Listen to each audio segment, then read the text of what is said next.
Class जरा settle down हो जाइए और नोटबुक्स निकाल लीजिए और मेरे को ये बताइए कि हमने लास्ट टॉपिक क्या लिखा था। कितने स्टूडेंट्स यहाँ पे नए हैं? Please show yourself. अरे पूरा हाथ उठाओ, बहुत बढ़िया। क्लास जरा नोटबुक निकाल लीजिए और हमारा लास्ट टॉपिक जो चल रहा था आई थिंक शील्डिंग इफेक्ट या स्क्रीनिंग इफेक्ट जिसको हम कहते हैं वो कंप्लीट हो गया था, तो उसी चीज के रिवीजन से थोड़ा आगे स्टार्ट करते हैं। To all the new students, आपको स्टार्टिंग में थोड़ा सा ये लगेगा कि क्या ही चल रहा है, but please bear with us क्योंकि आप मिड सेशन में आए हो ना, but eventually it will all start making sense. ठीक है, तो प्लीज जरा नोटबुक निकाल लीजिए और लास्ट लेक्चर को एक बार रिवाइज कर लीजिए क्योंकि स्ट्रेंथ ज्यादा है क्लास की, तो थोड़ा शोर शराबा कम ही करिएगा। चलिए, मैं आपको ये सारी चीजें वापस से बता रहा हूं क्योंकि आज के लेक्चर में और आज के लेक्चर के बाद जितनी भी आगे हम चीजें करेंगे उसमें स्क्रीनिंग इफेक्ट, जिसका दूसरा नाम है शील्डिंग इफेक्ट, उसकी आपको जरूरत पड़ेगी। और मैं आपको जो स्क्रीनिंग इफेक्ट या शील्डिंग इफेक्ट बताने वाला हूं वो आपको मिनिमलिस्ट ऑफ द वर्ड में बताने वाला हूं, मतलब उससे ज्यादा सस्ता और कोई तरीका नहीं हो सकता उसे बताने का। ठीक है, देखिए ये रहा आपके पास एक न्यूक्लियस और न्यूक्लियस के पास ये है आपके ऑर्बिट्स। ठीक है, ऑर्बिट्स, शेल, सबशेल, ऑर्बिटल्स, ये क्या होते हैं ये क्या होते हैं, हम इनके बारे में हमने काफी पहले डिस्कस कर लिया है, बट जितने भी नए स्टूडेंट्स हैं इवेंचुअली आपको ये पता चल जाएगा जब आपका पैकअप लेक्चर होगा या फिर जो आपका पोर्शन छूटा हुआ है उसमें आपको ये करा देंगे। ठीक है, वो रहा मेरा न्यूक्लियस और न्यूक्लियस के चारों तरफ मेरे पास क्या होती हैं? ऑर्बिट्स। सपोज करिए हमें इस ऑर्बिट से मतलब है और इस ऑर्बिट में यहां पे आपके पास एक इलेक्ट्रॉन है। इस पर्टिकुलर इलेक्ट्रॉन पे दो तरह के फोर्स लग रहे होंगे। कौन कौन से? Force of attraction. You always have to mention कि फोर्स ऑफ अट्रैक्शन या फोर्स ऑफ रिपल्शन किसकी वजह से लग रहा है। तो फोर्स ऑफ अट्रैक्शन किसकी वजह से लग रहा होगा? Due to nucleus. क्यों? ऐसा क्यों?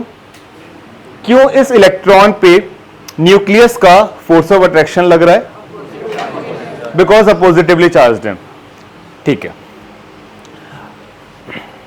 एकदम सिंपलेस्ट वे में बताता हूं।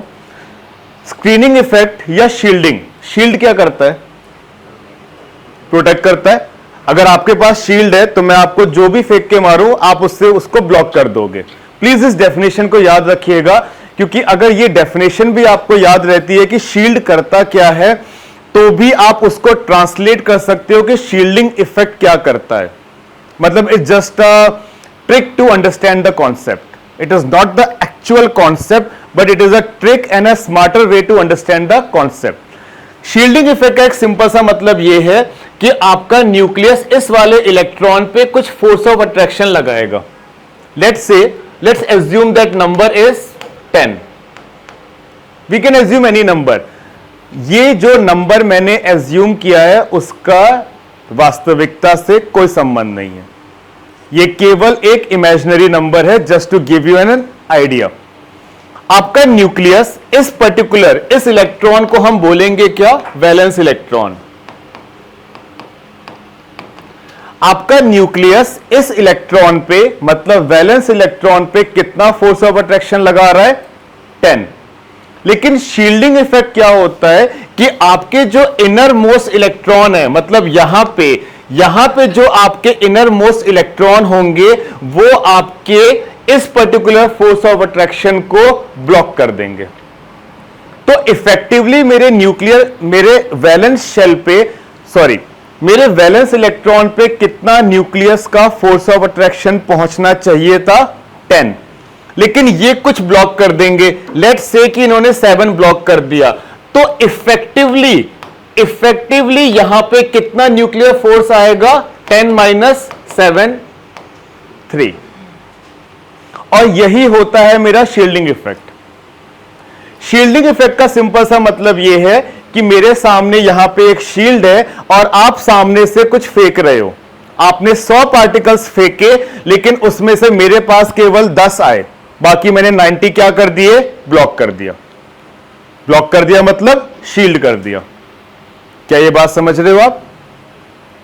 सो अगेन मैं पूरा वापस से बता रहा हूं, शील्डिंग इफेक्ट में आपके पास जो वैलेंस इलेक्ट्रॉन है, इस वैलेंस इलेक्ट्रॉन पे न्यूक्लियस का जितना फोर्स ऑफ अट्रैक्शन लगना चाहिए था, उसमें से बहुत ज्यादा फोर्स ऑफ अट्रैक्शन जो आपके इनर मोस्ट इलेक्ट्रॉन्स हैं वो ब्लॉक कर देते हैं, जिसकी वजह से न्यूक्लियर आउटर मोस्ट इलेक्ट्रॉन पे जितना फोर्स पहुंचना चाहिए था उससे कम फोर्स पहुंचता है। क्या यह बात क्लियर हो रही है? क्या यह बात क्लियर हो रही है? आप बताइए, शील्डिंग इफेक्ट किसकी वजह से होता है? शील्डिंग इफेक्ट किसकी वजह से होता है? मतलब जो न्यूक्लियस फोर्स ऑफ अट्रैक्शन लगा रहा है उसको ब्लॉक कौन कर रहा है? Inner electrons. तो शील्डिंग इफेक्ट किसकी वजह से होगा? Inner electrons. और आपका सबशेल, अब कुछ लोगों के लिए यह टर्म नया है, लेकिन अगर आपके लिए यह टर्म नया है तो आप इसको फिलहाल सिर्फ याद करते हुए चलिए। प्लीज ये मिसअंडरस्टैंडिंग अपने दिमाग में मत रखिएगा कि जब मैं ये चीज पढ़ लूंगा तब मैं ये याद करूंगा। नहीं, it can happen otherwise around also. तो जितने लोगों के लिए subshell, S orbital, P orbital एक नया टर्म है, आप बस ये मान के चलो कि इस दुनिया में एस ऑर्बिटल नाम की कोई चीज एग्जिस्ट करती है, और वो क्या है वो इवेंचुअली आप सीख सकते हो। लेकिन ये मत सोचना कि नहीं, जिस दिन मैं एस ऑर्बिटल सीख लूंगा तब मैं उसको याद करूंगा, ये गलती मत करना। सो कहानी ये है कि आपका सबशेल न्यूक्लियस के जितना ज्यादा पास होगा उसका शील्डिंग इफेक्ट उतना ही ज्यादा होगा। और न्यूक्लियस के सबसे पास कौन होता है? एस से ज्यादा दूर बताइए, P, then D, then F. तो सबसे ज्यादा शील्डिंग इफेक्ट किसका होगा? एस सबशेल का। उससे कम पी का, उससे कम डी, देन लास्ट में एफ। सबसे कम शील्डिंग इफेक्ट किसका होगा? सबसे ज्यादा। क्या यह बात क्लियर है? आप बताइए शील्डिंग इफेक्ट क्या होता है? जिसकी वजह से आउटर मोस्ट इलेक्ट्रॉन पे जितना फोर्स पहुंचना चाहिए था उससे हमेशा कम पहुंचेगा। क्या यह बात क्लियर है? अब देखिए इसका फर्क क्या पड़ेगा। अगर यहां पे फोर्स ऑफ अट्रैक्शन ज्यादा पहुंचता तो ये इसको ज्यादा अंदर की तरफ पुल करता, एटॉमिक रेडियस मेरा श्रिंक हो जाता। एग्री? बाय द वे, कोई भी दो चीजों के बीच में अगर फोर्स ऑफ अट्रैक्शन है तो वो हमेशा पास क्यों आते हैं? या कॉन्ट्ररी टू दिस क्वेश्चन, अगर किसी भी दो पार्टिकल्स के बीच में फोर्स ऑफ रिपल्शन है तो वो हमेशा एक दूसरे से दूर क्यों जाते हैं? मतलब ऐसा क्यों नहीं होता कि दो चीजों में अगर फोर्स ऑफ रिपल्शन है तो वो दोनों पास आ जाएं? ऐसा कभी नहीं होता। क्यों नहीं होता ऐसा? अब आपको ये लग रहा है कि उनमें रिपल्शन होगा तो दूर ही जाएंगे, बट क्वेश्चन ही यही है कि वो दूर ही क्यों जाएंगे?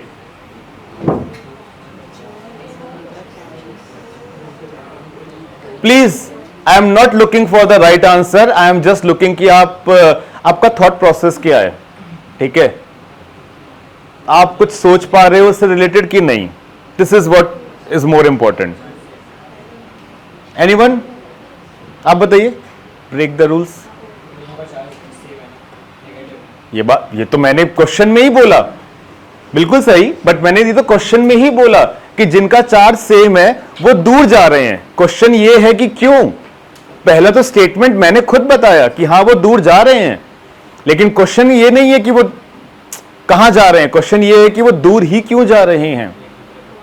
Why not they are coming close together?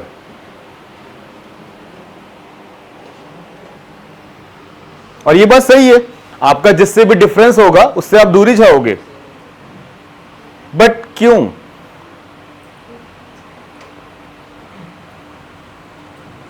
सी ये जो पर्टिकुलर क्वेश्चन है ना, ये क्वेश्चन आपका डिमॉन्स्ट्रेट करता है कि what is the transition from class 10 to class 11th। ठीक है, क्लास 10th में सिर्फ आपको ये बोला जाता है कि हाँ अगर दो पार्टिकल्स में रिपल्शन है तो वो दूर जाएंगे, ठीक है, क्लास 10th खत्म।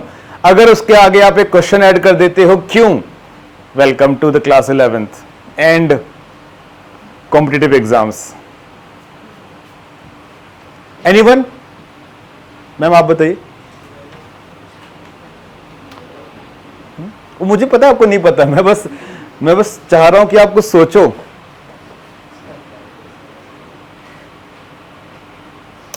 आप बताइए, any guess, wild guess?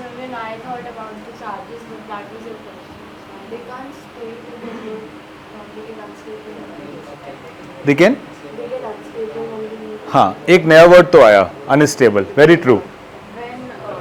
Please एक वक्त में एक बात करेगा और बाकी लोग सुनेंगे, ठीक है? When two different charges come together, they become neutral.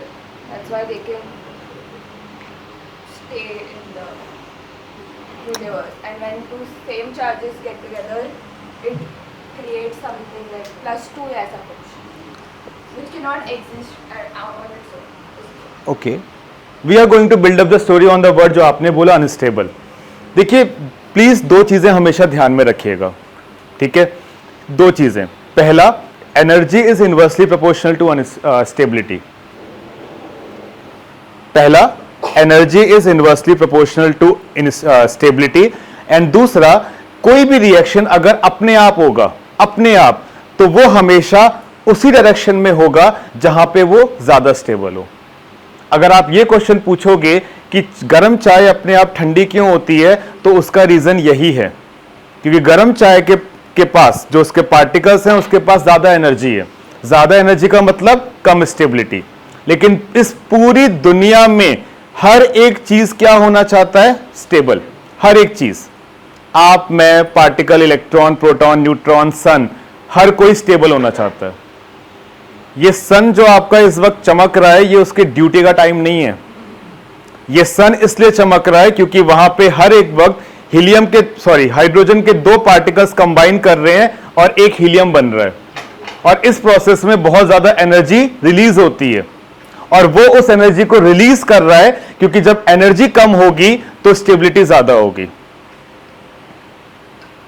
क्या ये बात समझ रहे हैं आप? ये शायद मैंने आपको बताया भी था, नहीं बताया था? मैंने आपको ये बताया था, ये एग्जाम्पल भी दिया था शायद, कि अगर आपकी तबीयत खराब है तो आप एनर्जी वाइज लो फील करते हो, लेकिन आपकी स्टेबिलिटी बहुत ज्यादा होती है क्योंकि आप घर पे एक ही बेड पे पड़े रहते हो, चिल्लाते रहते हो, मम्मी पानी, मम्मी खाना, ठीक है? बट कॉन्ट्रेरी, अगर आपकी तबीयत ठीक है, जैसे राइट नाउ इस वक्त आपकी स्टेबिलिटी कम है क्योंकि आप क्लास अभी घर से निकले, फिर पता नहीं कहां घूमने गए होगे, फिर वहां से क्लास आए हो, क्लास से पता नहीं कहां घूमने जाओगे, फिर घर जाओगे, आप हर जगह पे घूम रहे हो क्योंकि आपकी एनर्जी कैसी है? हाई।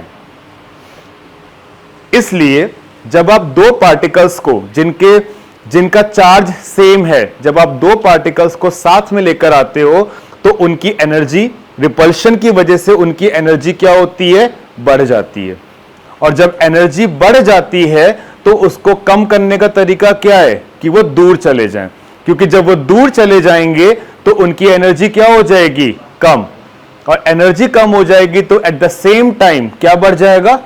स्टेबिलिटी। और अल्टीमेट मोटिवेशन क्या है हमारे किसी भी काम को करने का? स्टेबिलिटी। और सिर्फ हमारा नहीं, सबका, हर एक चीज का, हर एक पार्टिकल का।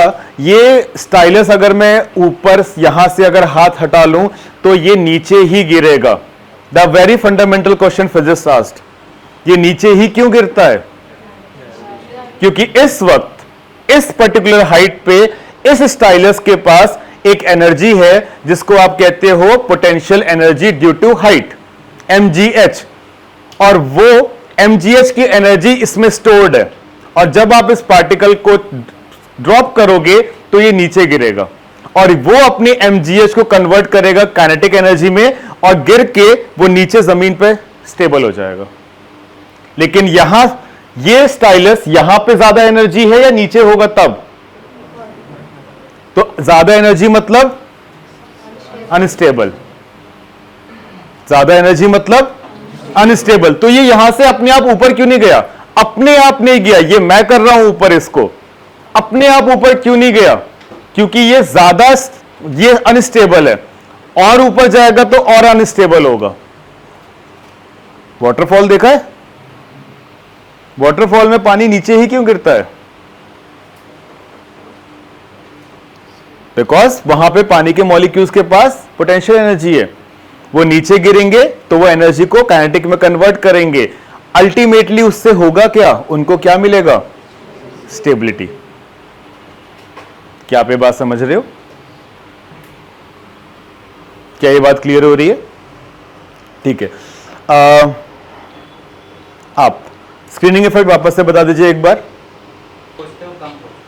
बहुत बढ़िया। और आपका स्क्रीनिंग इफेक्ट सबसे ज्यादा कौन से सबशेल्स का होता है? S, then P, then D, F का सबसे कम। क्या ये बात क्लियर है? चलिए आगे लिखते हैं जरा। फिलहाल स्क्रीनिंग इफेक्ट या शील्डिंग इफेक्ट के लिए जितना ये बताया है इसको ध्यान में रखिएगा, क्योंकि अभी थोड़ी देर में आपको इसकी जरूरत पड़ेगी। हमने स्लेटर्स रूल भी कर लिया था ना? स्लेटर्स रूल कर लिया था आपने, गॉसियन कैलकुलेशंस भी किए थे उसके, है ना? चलिए नेक्स्ट क्लास के पहले जितने लोगों ने स्लेटर्स रूल ये सब पढ़ा था, प्लीज एक बार रिवाइज करके आ जाना। कोई भी अगर आपको डाउट है तो आप पूछ लीजिएगा, ठीक है? मुझे पता है आप लोग अभी रिवाइज करके नहीं आए होगे तो पूछने का कोई मतलब है नहीं, लेकिन नेक्स्ट क्लास के पहले प्लीज एक बार रिवाइज करके आ जाना। सिर्फ ये स्लेटर्स रूल कैसे हमने कैलकुलेट किया था, and then we can discuss if you have any kind of doubt. Heading लिखिएगा, atomic radius. Atomic radius,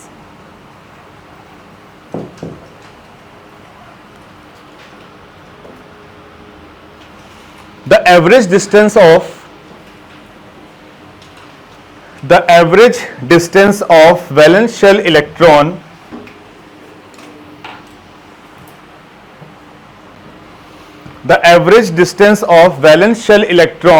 from nucleus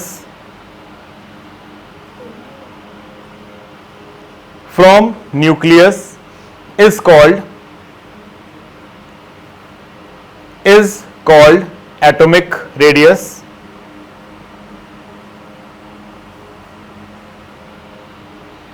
It is very difficult to measure atomic radius.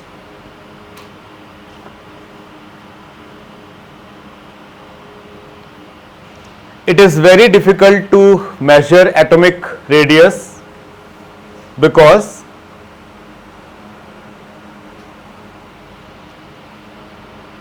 दो रीजंस हैं, one by one लिखेंगे। पहला है the isolation of a single atom is very difficult. The isolation of a single atom is very difficult.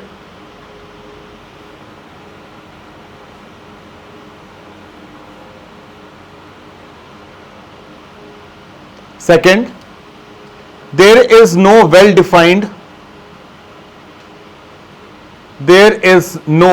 well-defined boundary for the atom.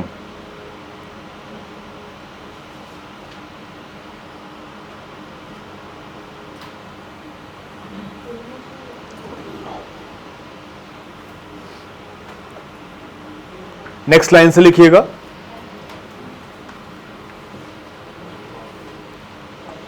so atomic radius is defined as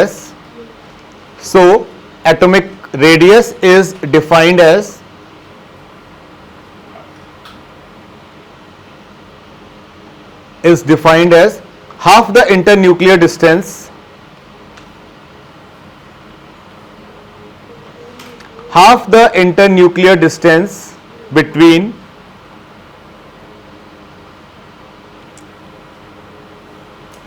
between two atoms in a homoatomic molecule, half the internuclear distance between two atoms in a homoatomic molecule is known as atomic radius.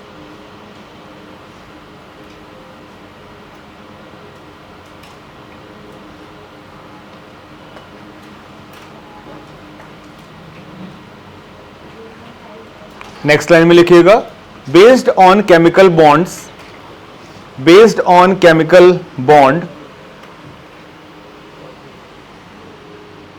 based on chemical bonds, atomic radius is divided into 4 categories. Based on chemical bonds, atomic radius is divided into 4 categories. ये 4 category हमको एक एक करके पढ़ना होगा. पहला है इसमें कोवेलेंट रेडियस, पहला कोवेलेंट रेडियस, दूसरा metallic radius,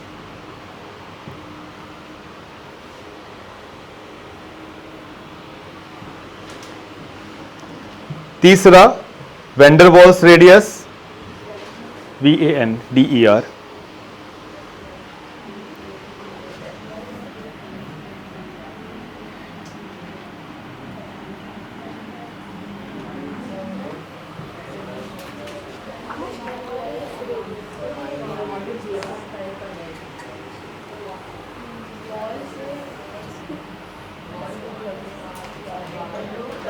van der Waals radius, and fourth one is the ionic radius,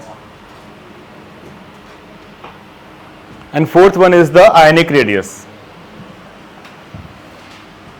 वापस से इसके बाद हेडिंग लिख लीजिएगा, covalent radius,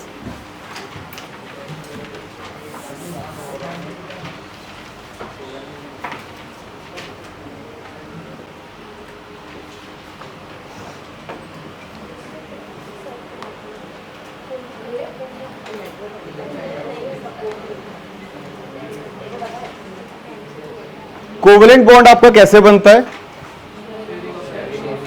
sharing of electron से.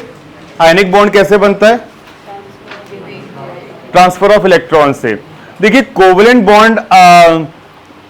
बॉन्ड जब आपका बनता है, मान लीजिए ये आपका एटम ए है, ठीक है, और ये आपका एटम ए, ये भी आपका एटम ए, और आपको अगर कोवेलेंट बॉन्ड बनाना है तो आपको उन दोनों के एटम्स के बीच में ओवरलैपिंग करनी पड़ेगी.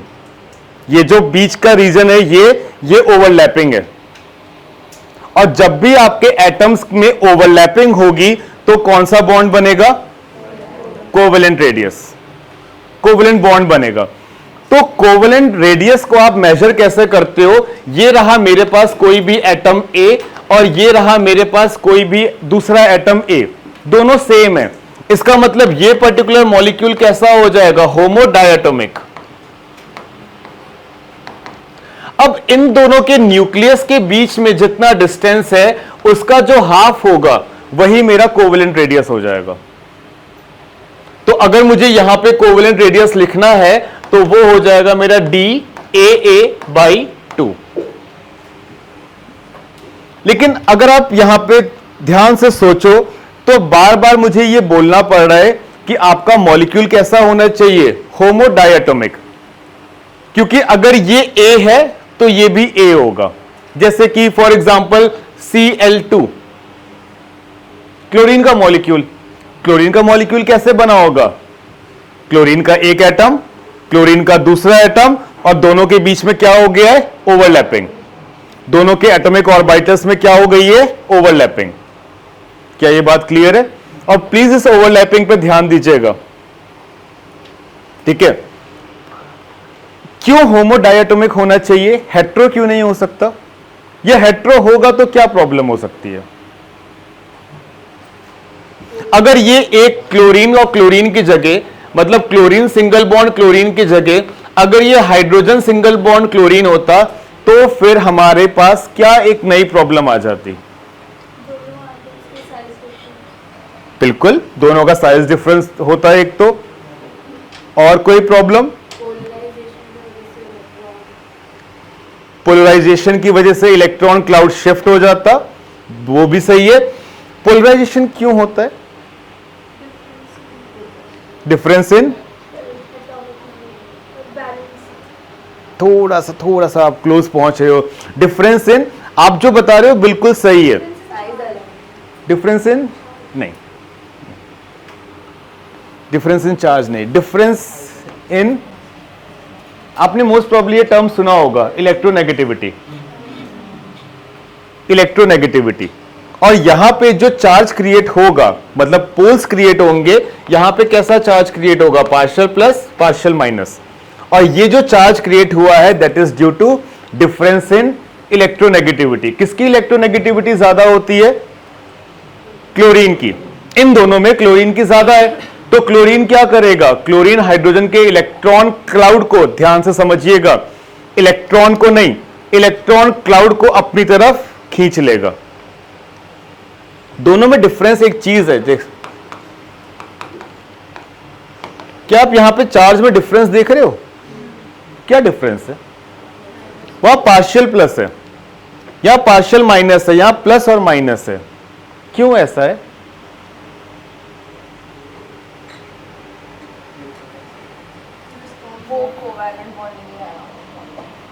हाँ, और कोई रीजन? मतलब वो तो है ही, ठीक है।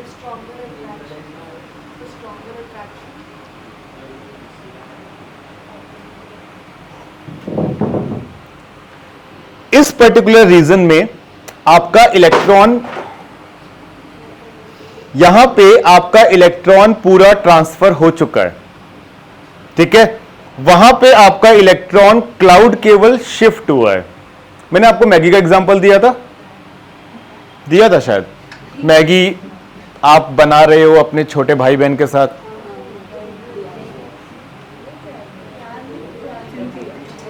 चलिए वापस से बनाते हैं। और इसमें अजम्पशन के लिए, अगर आप घर में छोटे हो तो आप ये दुख समझ पाओगे, और अगर आप बड़े हो तो आप वो दुख देने वाले हो। आप घर में मैगी, एक ही पैकेट है मैगी का, ठीक है, सारे अजम्पशंस ले लेते हैं, और आप वो बनाने जा रहे हो किसके साथ? अपने छोटे भाई या बहन के साथ। बट जब आप मैगी बनाने जा रहे हो, प्लीज सारी कंडीशंस को ध्यान से समझिएगा, क्योंकि ये स्टोरी यहां से बहुत ज्यादा रेलिवेंट है। आप जब मैगी बनाने जा रहे हो ना, उसके पहले से ही आपके दिमाग में खुराफात चल रही है कि एक बार बन तो जाने दे, फिर दिखाएंगे। आप दोनों ने मिलके मैगी बनाई, ठीक है, तब तक सबने इक्वल काम किया। अब जब वो मैगी के लिए आपने उसको एक प्लेट में रखा, तब आपने अपनी औकात दिखा दी। क्यों? क्योंकि आप बड़े हो, तो आपको ये लगा कि मैं छोटे को मार के मैगी छीन सकता हूं। यही एग्जैक्ट काम इलेक्ट्रोनेगेटिविटी का होता है। अगर क्लोरीन को हाइड्रोजन के साथ बॉन्ड बनाना है, तो वो बॉन्ड बनाने से पहले हाइड्रोजन को ये नहीं बताएगा कि इलेक्ट्रॉन क्लाउड को वो अपनी तरफ शिफ्ट करने वाला है। बॉन्ड बन जाने के बाद, और आपने मैगी, दो चीजें कर सकते हो। मैगी बनने के बाद अपने छोटे भाई बहन को लात मार के बाहर निकाल दो और पूरा प्लेट अपने इस पे ले लो। इसका मतलब आपने कंप्लीट ट्रांसफर कर लिया, ठीक है। लेकिन अगर आप में थोड़ी सी भी दया है, तो आपने क्या किया? आपने चीजों को इक्वल डिवाइड ना करके अपनी तरफ ज्यादा रखा है। दोनों में डिफरेंस समझिए। एक बार आपने लात मार के पूरा बाहर निकाल दिया, अब वो पूरी मैगी आपकी है। लेकिन अगर एक बार आपने थोड़ा सा उसको दिया, चल ठीक है ले ले, तो आपने केवल उसको शिफ्ट किया। समझ रहे हो? तो जब आप इलेक्ट्रॉन क्लाउड को केवल शिफ्ट करते हो अपनी पावर की वजह से, तो आपके ऊपर चार्ज आता है पार्शियल नेगेटिव। और अगर आप उसको लात मार के पूरा अपने ऊपर खींच लोगे, तो आपके ऊपर चार्ज कैसा आएगा? नेगेटिव। यहां पे ट्रांसफर हुआ है, कंप्लीट ट्रांसफर। यहां पे केवल शिफ्टिंग हुई है। बात समझ रहे हो आप? आपने ये शहर छोड़ के कहीं और चले गए, वो कंप्लीट ट्रांसफर है। आप अपने घर में ही अपने सोफे को आपने बस खिसका दिया, वो केवल शिफ्टिंग है। Does it clear? अब यहां पे अगर मेरे पास मॉलिक्यूल होमो एटॉमिक की जगह डाई हेट्रो एटॉमिक होगा तो पहली प्रॉब्लम क्या आ जाएगी कि उनका साइज अलग अलग होगा। दूसरी प्रॉब्लम यह आएगी कि उनकी इलेक्ट्रोनेगेटिविटी भी अलग अलग होगी, तो आपका बॉन्ड एक तरफ ज्यादा शिफ्ट होगा। तो उस इलेक्ट्रोनेगेटिविटी के फैक्टर को हमको यहां पे रेडियस में कैलकुलेट करना पड़ेगा। तो आपने स्टेटमेंट लिखा है, हमने स्टेटमेंट लिखा है कुछ, ठीक है, लिखिए जरा। 1/2 of the internuclear distance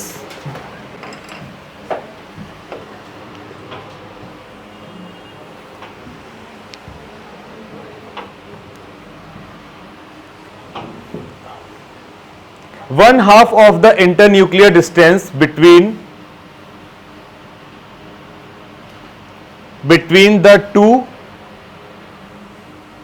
covalently bonded atoms, 1/2 of the internuclear distance between the two covalently bonded atoms in homo diatomic molecule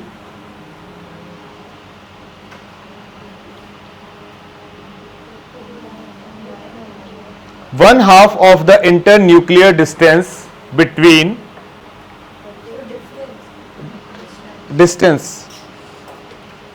one-half of the internuclear distance between two covalently bonded atoms in homo diatomic molecule is called the covalent radius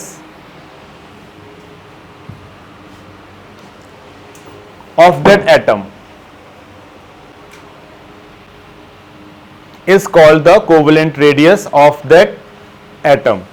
second लिखिएगा, मतलब same point में ही continue करिएगा। The covalent bond must be single covalent bond,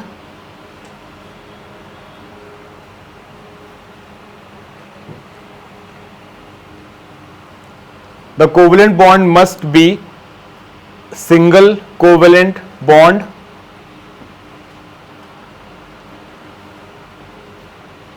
and the covalent radius RA and the covalent radius RA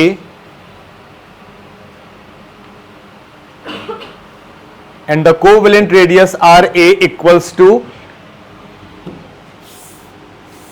DAA by 2 equals to DAA, ये जो लिखा है DAA by 2। Next line से लिखिएगा दैट इज, नेक्स्ट लाइन से लिखिएगा that is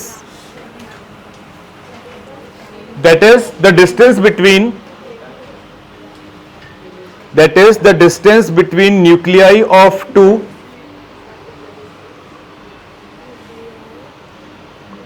two single covalently bonded atom,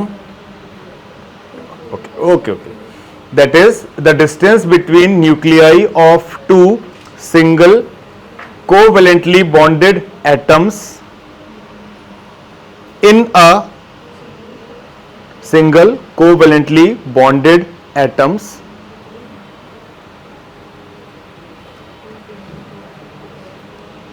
in a homodiatomic molecule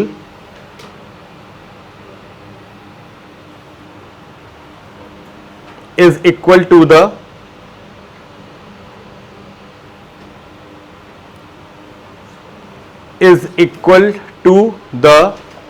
sum of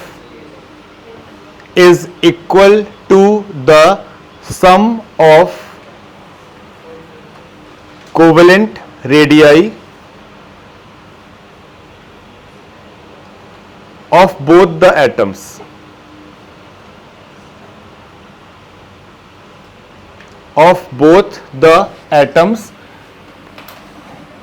उसके बाद जरा ये लिख लीजिएगा, मतलब इसको अगर मैथमेटिकली लिखें तो ये हो जाएगा DAA इक्वल्स टू, मतलब ये एक्चुअली फॉर्मूला इसको मल्टीप्लाई करके ही लिखा है ऐसा। आप इसको इससे मल्टीप्लाई करोगे तो क्या आएगा 2RA, 2RA को मैंने RA प्लस RA लिख दिया।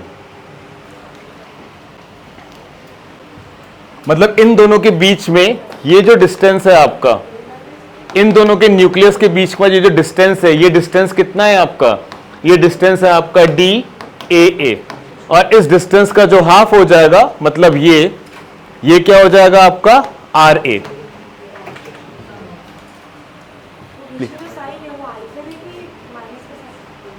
एंड दिस वन ये बॉन्ड है, ये शो कर रहा है कि atom A is covalently bonded to atom A। हाँ प्लीज डायग्राम बनाइए।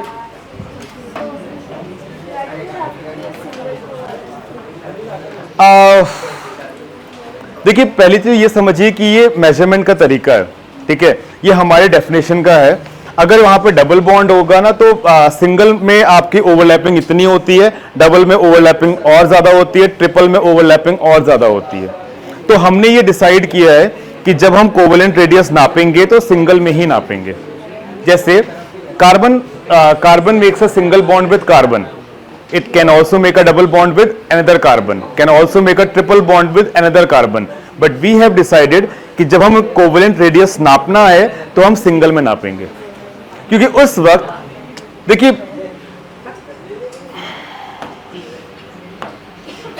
मेरा मेन पर्पस क्या है ना, यहां से यहां तक के रेडियस को कैलकुलेट करना। आप देख रहे हो यहां तक के, मतलब कि ये एटम है ना, यहां से यहां तक का, लेकिन एक एटम के रेडियस को कैलकुलेट करना मेरे लिए बहुत मुश्किल काम होगा, क्योंकि मैं इसको आइसोलेट नहीं कर पाऊंगा।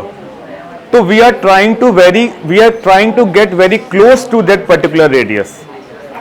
तो अगर मैं ट्रिपल बॉन्ड में इस चीज को मेजर करूंगा तो ये चीजें और ज्यादा ओवरलैप करेंगी, जिसकी वजह से मैं अपने इस वाले रिजल्ट से और दूर चला जाऊंगा, है ना, क्योंकि जब वो और ज्यादा शेयर करेगा उसका भी हाफ करेंगे। तो इसलिए हमने डिसाइड किया है कि हम सिंगल कोवेलेंट बॉन्ड में ही कोवेलेंट रेडियस को मेजर करेंगे। हो गई छपाई? चलिए आगे लिखिएगा, आगे लिखिए। इन हेटेरोडाइएटोमिक molecule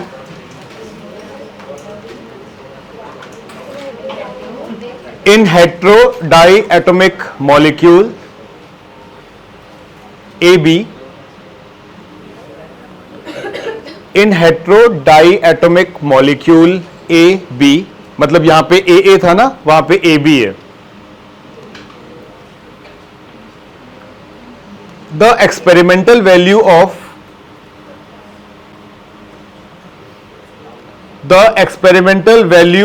internuclear distance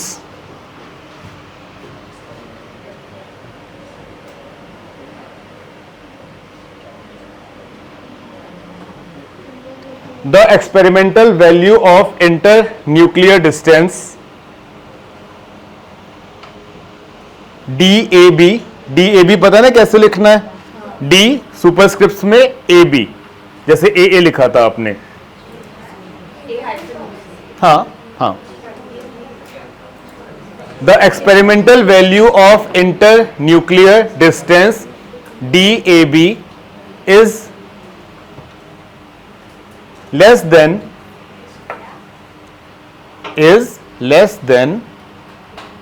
theoretical value.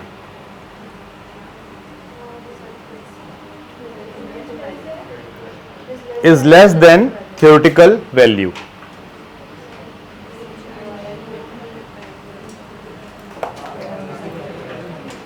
Theoretical value के बगल में ब्रैकेट में लिखिएगा RA प्लस RB।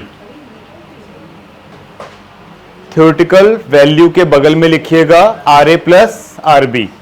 उसके बाद ये चीज छाप लीजिए।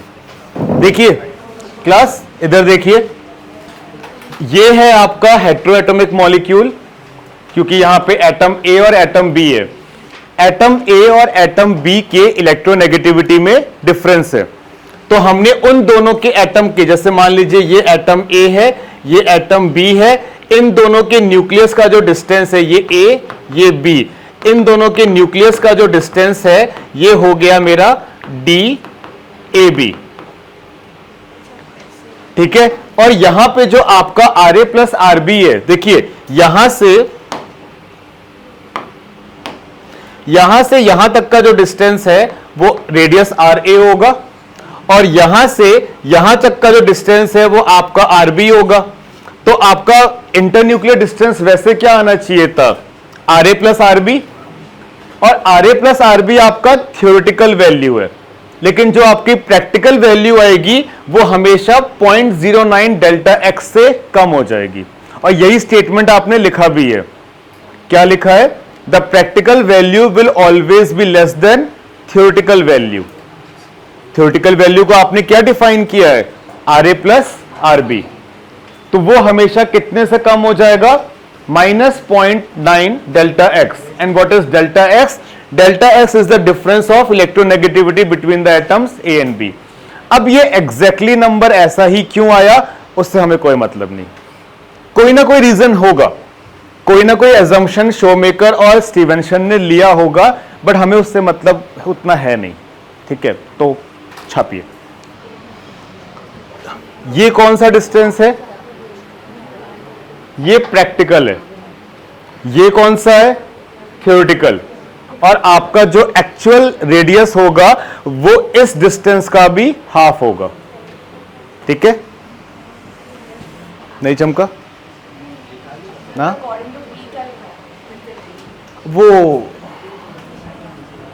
वो ये लिखना है आपको, नहीं ये अभी नहीं लिखना है, ये अकॉर्डिंग टू, मतलब ये according to these two scientist इन्होंने ये दिया है, और यहां पे एक और साइंटिस्ट हैं बाद में जिनका नाम है पॉलिंग, तो पॉलिंग ने एक दूसरा फॉर्मूला दिया क्योंकि उनके एजम्पशंस अलग थे। क्लास छाप लिया,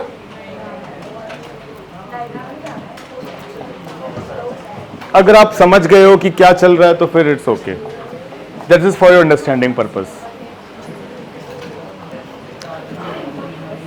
क्या ये हटा दें, चलिए ये छाप लीजिए जरा। और इन दोनों में डिफरेंस का मतलब डिफरेंस केवल स्केल का है, एजम्पशंस का है। ये पर्टिकुलर साइंटिस्ट आपको एक बार और आगे पढ़ने को मिलेंगे। इलेक्ट्रोनेगेटिविटी जानते हैं ना, तो इलेक्ट्रोनेगेटिविटी में सबसे ज्यादा किसकी होती है, फ्लोरीन। तो फ्लोरीन की जो इलेक्ट्रोनेगेटिविटी का स्केल होता है उसमें फ्लोरीन की सबसे ज्यादा इलेक्ट्रोनेगेटिविटी है, और पॉलिंग ने उसको नंबर दे रखा था 4.0, और बाकी सारे एलिमेंट्स की इलेक्ट्रोनेगेटिविटी उसी स्केल पे लिखी गई है। तो ये चीज आप दोबारा भी पढ़ोगे, Pauling's scale of electronegativity. Does anyone know the difference between a crystal and या crystalline solid and amorphous solid? इधर सुनिए सब लोग,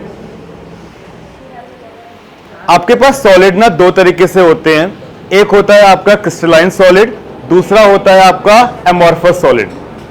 क्रिस्टलाइन सॉलिड की खास बात यह होती है कि उनका एक फिक्स्ड रिपीटेटिव स्ट्रक्चर होता है, या जिसको आप यूनिट सेल कह सकते हो। ठीक है, for example this particular wall, ये आपकी क्रिस्टलाइन सॉलिड के जैसा बिहेव करेगी। क्यों? क्योंकि जब ये वॉल का कंस्ट्रक्शन होगा तो आपने उसके एक कोने में क्यूबॉइड रखा होगा, ब्रिक, और आपने एग्जैक्टली उसी डायमेंशन का क्यूबॉइड आप रखते चले गए और आपके पास ये पूरा सिस्टम आ गया। जैसे डायमंड है, तो डायमंड भी आपका एक क्रिस्टलाइन स्ट्रक्चर है। क्यों? क्योंकि उसमें कार्बन आपका टेट्राहेड्रल ज्योमेट्री में होता है, और पूरे डायमंड में वैसा ही स्ट्रक्चर होता है। ठीक है, आपका जो ये पेंसिल का जो लेड है उसमें, ठीक है, उसमें जो आपका कार्बन है वो ग्रेफाइट है, हेक्सागोनल, और वो पूरे कार्बन मतलब पूरा जितना भी आपके पेंसिल की लेंथ है ना, उस पूरे में आपका एंड टू एंड हर जगह वैसा ही स्ट्रक्चर होगा। इस टाइप के सॉलिड को हम कहते हैं क्रिस्टलाइन सॉलिड। मतलब यहां पे जो स्ट्रक्चर है वही स्ट्रक्चर उनको वहां पे भी मिलेगा, एग्जैक्टली सेम, वो रिपीट होता जा रहा है। लेकिन ग्लास, ये जो ग्लास है ना, ये ग्लास आपका सॉलिड तो है लेकिन ये क्रिस्टलाइन नहीं है, क्योंकि ग्लास में अगर मेरे पास यहां पे एक अलग स्ट्रक्चर है, मान लेते हैं यहां पे 5 मॉलिक्यूल हैं, तो शायद यहां पे केवल 3 मॉलिक्यूल होंगे, मतलब उसमें कोई रिपीटिशन नहीं है। आप आगे चलते चले जाओगे, आपको अलग अलग चीजें मिलती चली जाएंगी। लेकिन क्रिस्टलाइन सॉलिड में कैसा होगा, आपको एक ही चीज बार बार मिलेगी, एग्जैक्टली वैसा ही। लेकिन एमॉर्फस में डिस्टेंस चेंज होगा तो पार्टिकल चेंज हो जाएगा। क्या ये बात क्लियर है? आपके जितने भी मेटल्स हैं, जितने भी आयरन, कॉपर, निकल, मतलब जितने भी हार्ड मेटल्स हैं, ये हमेशा एक फिक्स्ड क्रिस्टल स्ट्रक्चर बनाते हैं। लेकिन उसका रेलेवेंस यहां पे मेटेलिक रेडियस में ये है कि आपने जैसे मान लीजिए ये एग्जांपल है, ये एग्जांपल देखिए, मान लेते हैं कि ये मेरे आयरन की शीट है।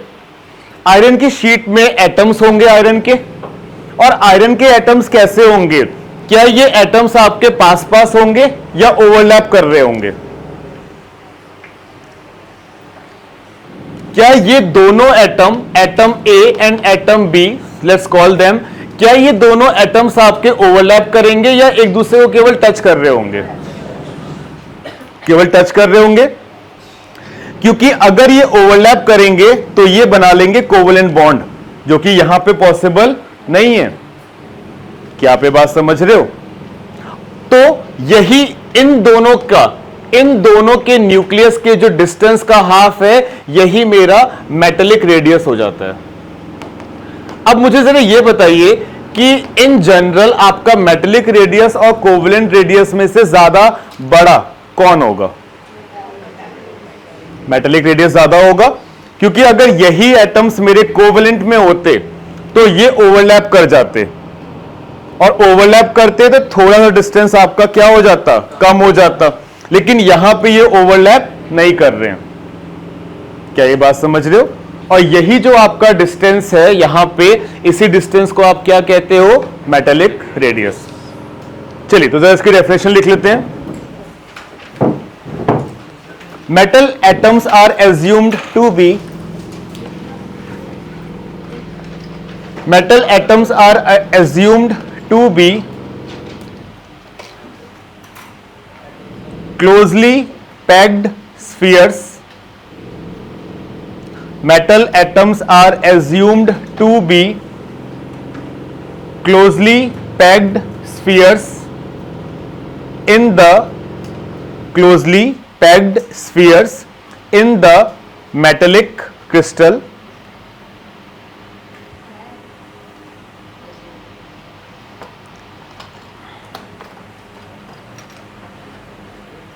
These metal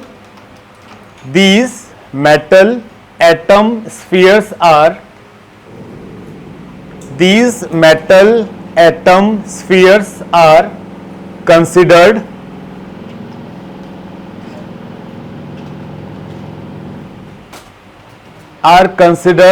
to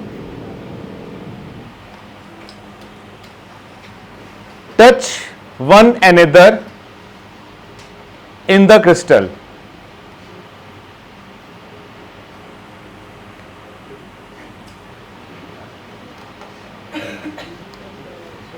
Are considered to touch one another in the crystal. One half of the internuclear distance,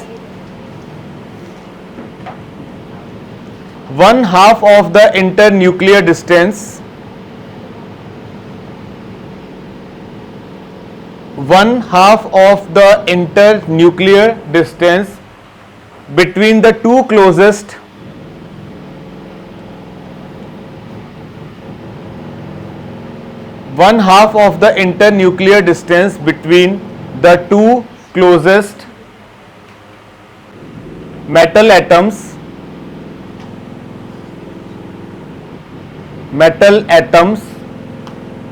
in the metallic crystal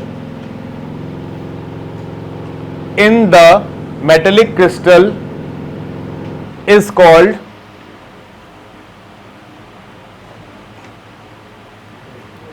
is called metallic radius.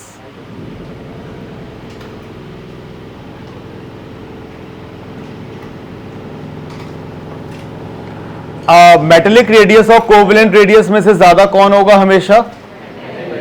Please ये भी लिख लीजिए, metallic radius greater than covalent radius. Next heading लिखिएगा, van der Waals radius, van der वाल radius और collision radius. Van der वाल radius और collision radius.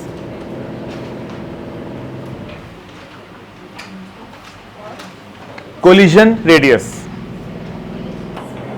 Heading लिखा आपने, स्टेटमेंट लिखिए, स्टेटमेंट लिखिए. The molecules of non metals are generally gases. The molecules of non-metals are generally gases.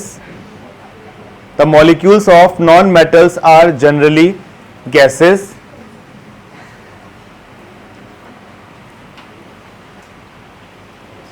And upon cooling,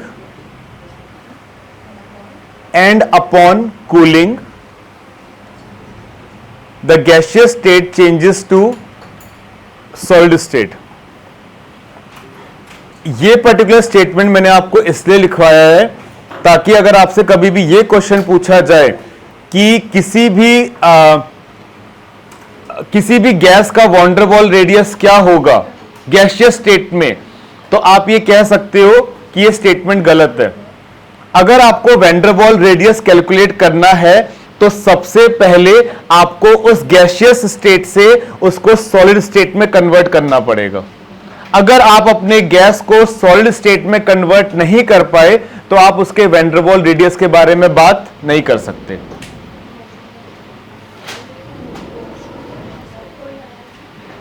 क्या यह बात क्लियर हो रहा है? चलिए नेक्स्ट लाइन से स्टेटमेंट लिखिएगा.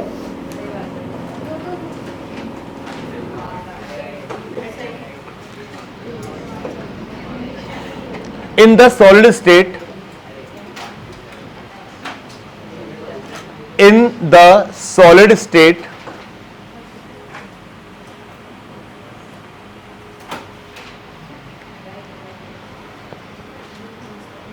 the non-metallic elements in the solid state, the non-metallic elements in the solid state, the non-metallic elements usually exist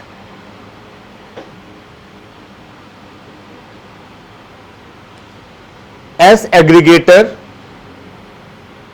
of molecules,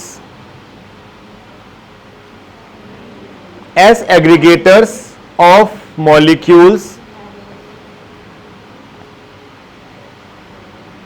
which are held together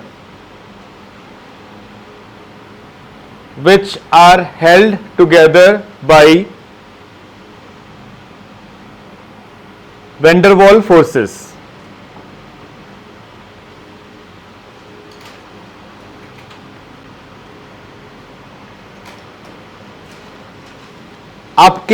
आपका वैन डर वाल force एक ऐसा force है जो between the two atoms या molecules या किसी भी दो चीज के बीच में होगा ही होगा. जैसे अगर आपके पास कोई भी दो ऑब्जेक्ट है जिनके पास मास है तो क्या उनके बीच में ग्रेविटेशनल फोर्स होगा? बिल्कुल होगा. लेकिन ग्रेविटेशनल फोर्स आपका तब बढ़ता है जब आपका मास बढ़ता है. लेकिन इसका मतलब यह नहीं है कि दो पार्टिकल्स के बीच में अगर मास उनका कम है तो उनके बीच में नहीं होगा, ग्रेविटेशनल फोर्स होगा.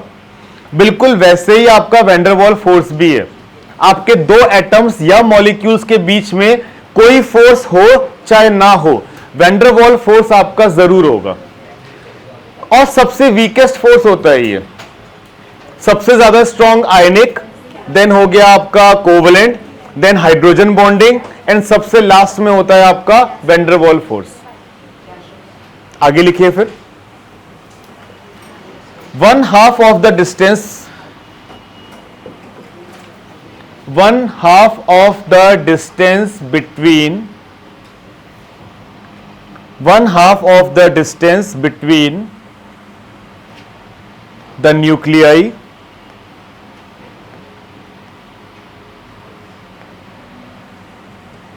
one-half of the distance between the nuclei of two adjacent atoms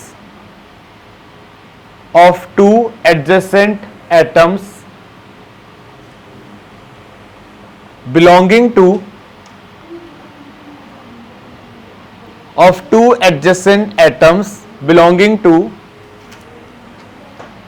two neighboring molecules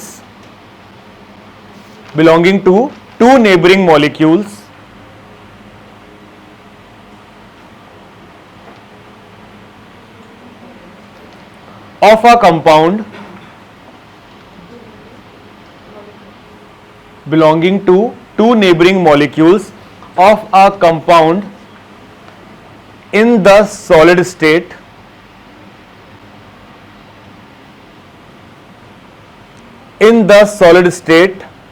is called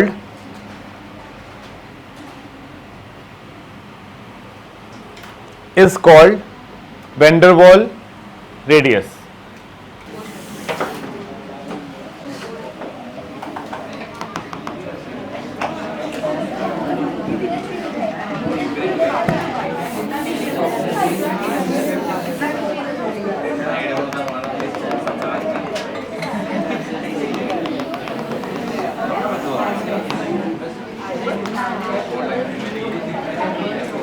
Yeah, they put that.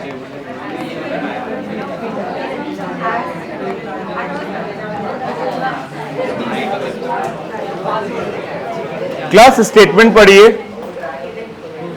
जो लास्ट स्टेटमेंट आपने लिखा है वो स्टेटमेंट पढ़िए और ये बताइए कि इन दोनों में से आपका कौन सा वॉन डेर वाल्स रेडियस होगा, द येलो वन और द पिंक वन।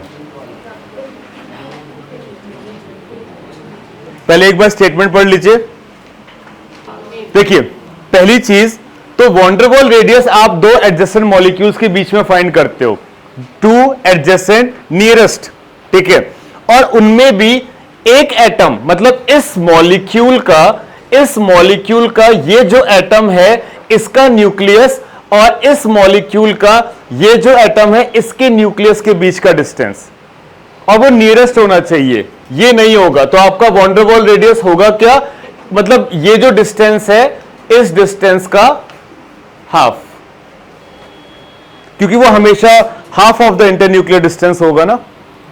अच्छा सबसे ज्यादा रेडियस किसका होगा, वॉन डेर वाल, मेटेलिक या कोवलेंट? सबसे ज्यादा किसका होगा? वैन डेर वाल का सबसे ज्यादा होगा ना, क्योंकि एटम्स दूर दूर हैं और अगर वो एग्जैक्टली क्लोज आ जाए, केवल टच करें तो मेटेलिक है, ओवरलैप कर जाए तो कोवलेंट है ना। छापिए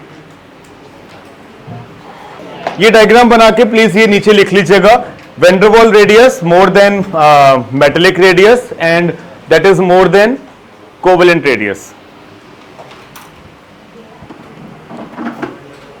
van der Waals radius more than metallic which is more than covalent। हो गया आप लोगों का? ठीक है, आप बताइए आयन क्या होता है? ओह सीधे देख, आयन क्या होता है?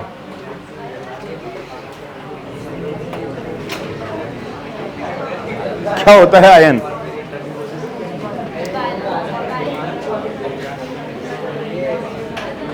आप बताओ आयन क्या होता है? अबे पीछे क्या देख रहे हैं? हाँ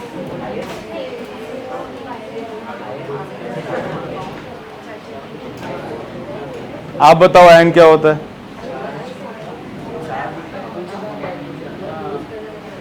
चार्ज 50% तो राइट है। आप बताओ आयन, अबे वही तो पूछ रहा हूं, आयन क्या होता है? आप बताइए।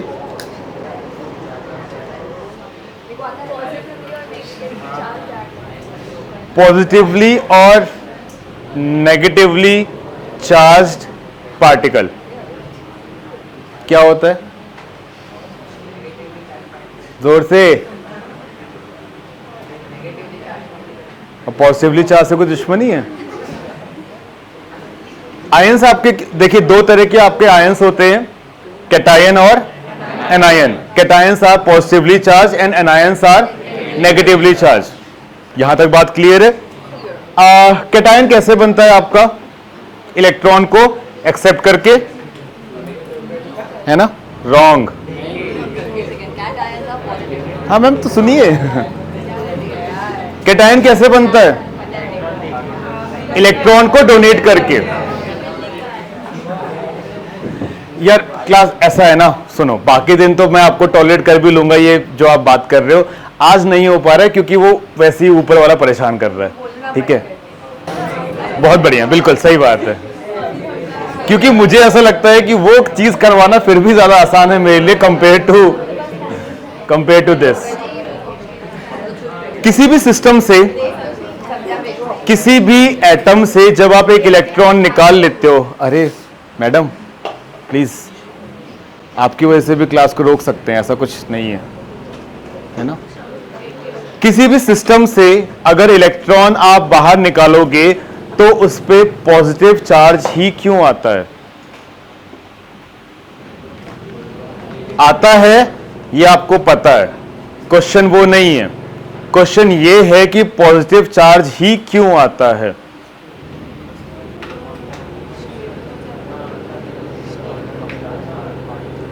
या किसी भी सिस्टम में या एटम में इलेक्ट्रॉन जब एक्सेप्ट होता है तो उस पर नेगेटिव चार्ज ही क्यों आता है?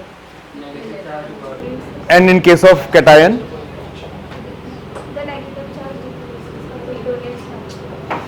आपके एक न्यूट्रल एटम में, बिल्कुल सही, आपके एक न्यूट्रल एटम में जितने नंबर ऑफ इलेक्ट्रॉन्स होंगे उतने ही नंबर ऑफ प्रोटॉन्स भी होते हैं। And the status, the charge is balanced. For example, in case of sodium, 11 protons, 11 electron. The atom is neutral. But जैसे ही आपने वहां से एक इलेक्ट्रॉन बाहर निकाला, आपके पास नंबर ऑफ इलेक्ट्रॉन्स कितने बच गए? 10। नंबर ऑफ प्रोटॉन्स कितने हैं? 11। अब आपके पास चार्ज इम्बैलेंस है और आपके पास अब पॉजिटिव चार्जेस ज्यादा हो चुके हैं। कितने ज्यादा हो चुके हैं? एक ज्यादा। तो charge +1। And the same is the case for Mg+2. Similarly is the case for Al+3 and थोड़ा सा उल्टा एक्सप्लेनेशन हो जाएगा तो O-2, ऑक्सीजन के number of electrons 8, number of protons 8, दोनों 8 और 8 हैं तो बैलेंस्ड है। अगर आपने उसमें 2 इलेक्ट्रॉन ये एक्सेप्ट कर लिया ऑक्सीजन ने, तो नंबर ऑफ इलेक्ट्रॉन्स कितने हो गए? 10, प्रोटॉन अभी भी 8 ही है, तो चार्ज इम्बैलेंस है। और चार्ज इम्बैलेंस किसकी तरफ, किसकी वजह से हो गया? एक्स्ट्रा इलेक्ट्रॉन्स की वजह से, and the charge will be negative. क्या ये बात क्लियर हो रही है? तो जरा हेडिंग लिखिएगा, आयनिक रेडियस। आयनिक रेडियस, और इसमें लिखिएगा पहला radius of cation. Ionic radius, और इसमें पहला लिखिएगा रेडियस ऑफ कैटायन।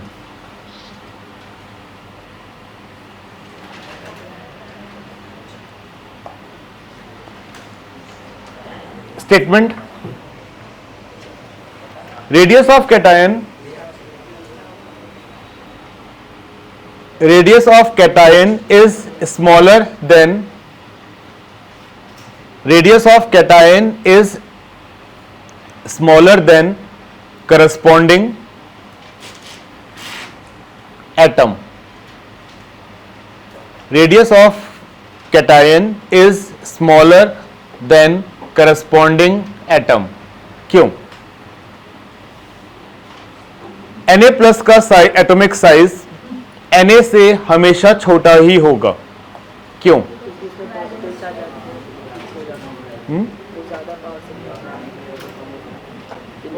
डेमो में बताया था ना? ज्यादा फोर्स, तो लास्ट है जो वैलेंस है उसमें से इलेक्ट्रॉन निकल जाएंगे, तो obviously the size of the atom will decrease. That is true, but that is not the always the case. For example in case of sodium, आपका लास्ट इलेक्ट्रॉन कहाँ है, 281 थर्ड शेल में, निकाला, एक शेल गायब, ऑब्वियसली एटॉमिक साइज छोटा हो गया।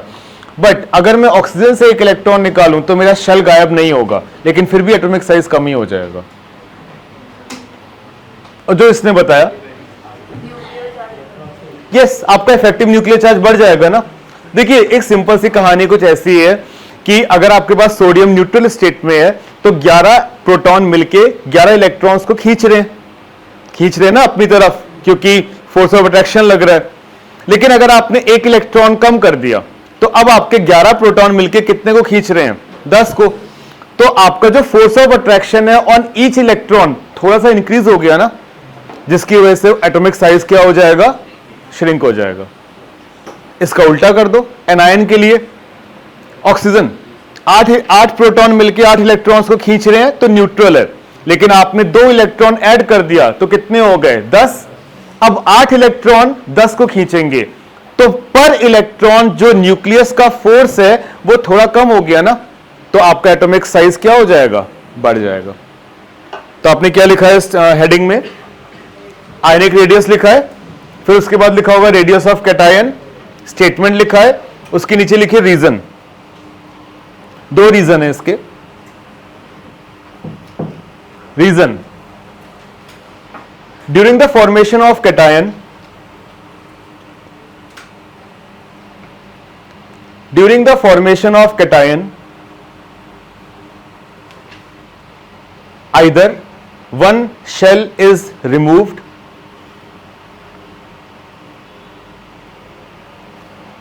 during the formation of cation, either one shell is removed, or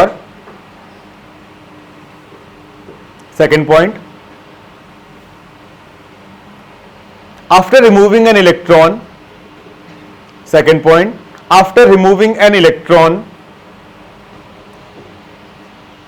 effective nuclear charge increases.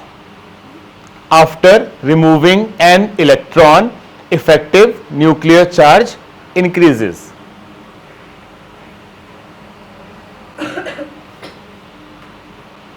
Next line से लिखिएगा radius of anion,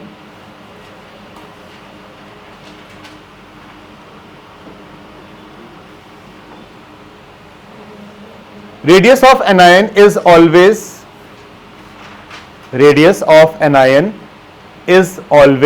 bigger than corresponding atom. Radius of anion is always bigger than corresponding atom.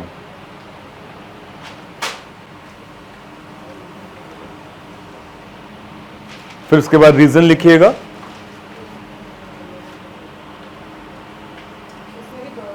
इसके भी 2 reason है। The effective nuclear charge on each atom decreases. The effective nuclear charge on each electron. The effective nuclear charge on each electron decreases.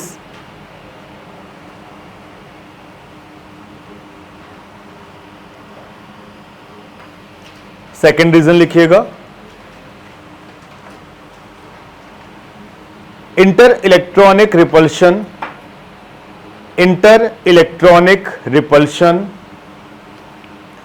Increases.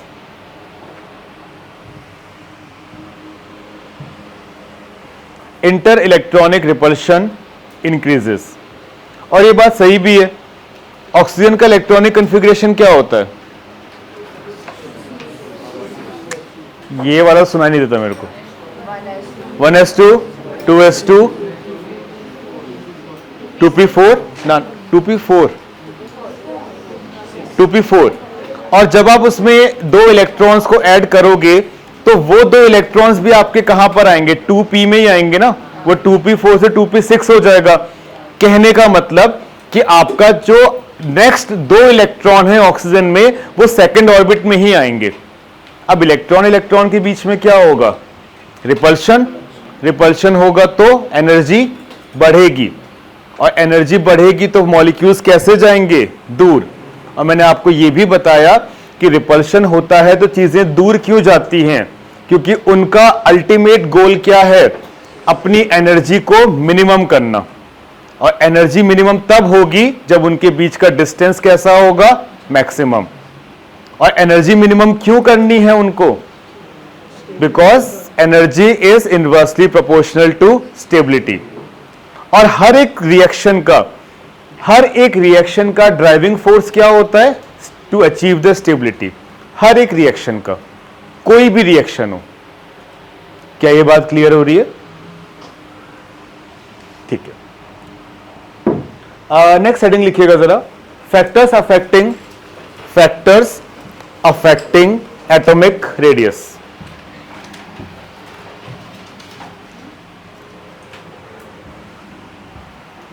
Factors affecting atomic radius.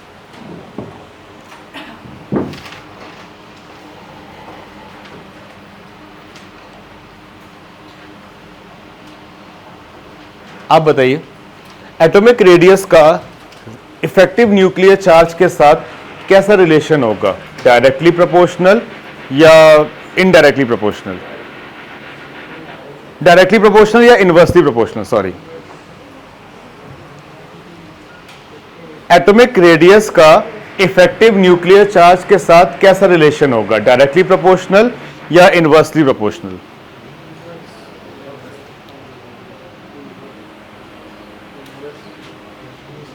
Inversely proportional.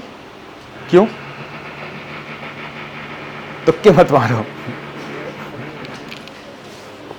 अरे confirm क्या कर रहे हो यार, exam में वो साथ में थोड़ी ना बैठेगा, नीट का पेपर थोड़ी ना ये।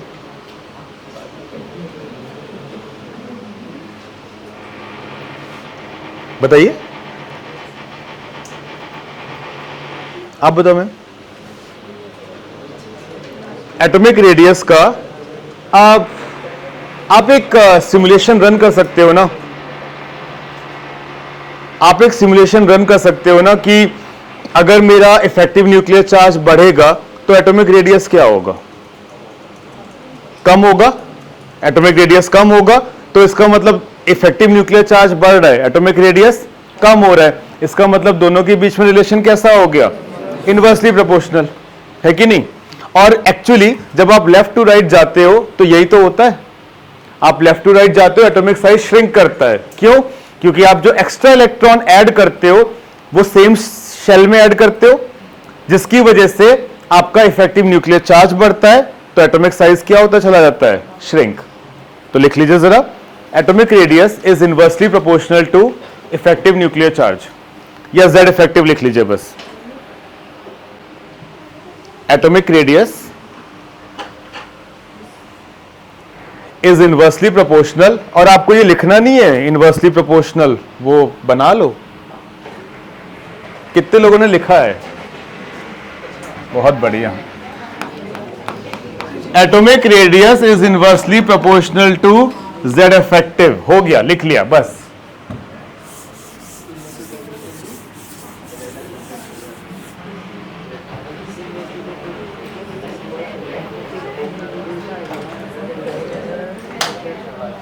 बहुत बढ़िया।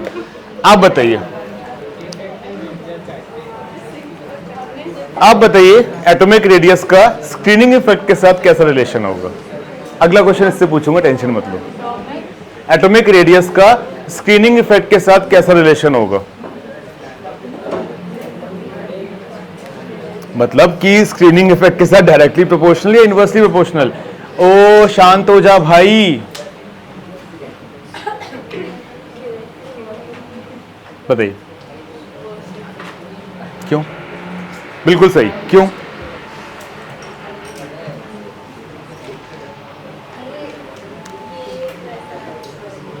शांत हो जा, क्यों?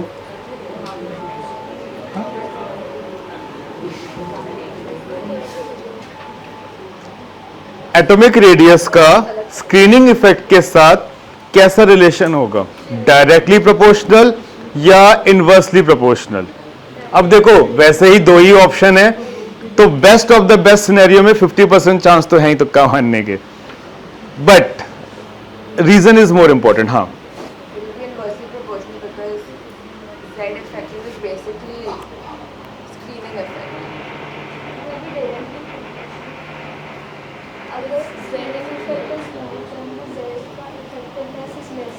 we are comparing it to atomic radius, no? So Z का effective is less probably ज़्यादा ना. So Z effective and screening effect is directly proportional. हाँ मतलब ठीक है, this is a good discussion going on, please आपका logic, उसका logic सही है. हमने Z effective पहले वो कैलकुलेट किया था, वो हमने शील्डिंग ही वो स्क्रीनिंग ही था. Z effective is basically shielding effect. तो अगर ब्रेक द रूल्स की वजह से आप लोग ना एक्स्ट्रा 10 मिनट बैठोगे. नो कंप्लेन टू मी, मैंने पहले ही आपको बोल रखा था, इसकी वजह से बैठोगे. अगर आपको कंप्लेन करना है, मारना है, आप प्लीज उसको मारना, लेकिन क्लास के बाद,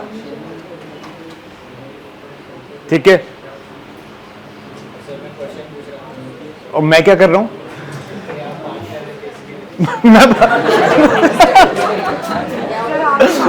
मैं बात कर रहा हूं और तुम क्वेश्चन पूछ रहे थे. बहुत बढ़िया.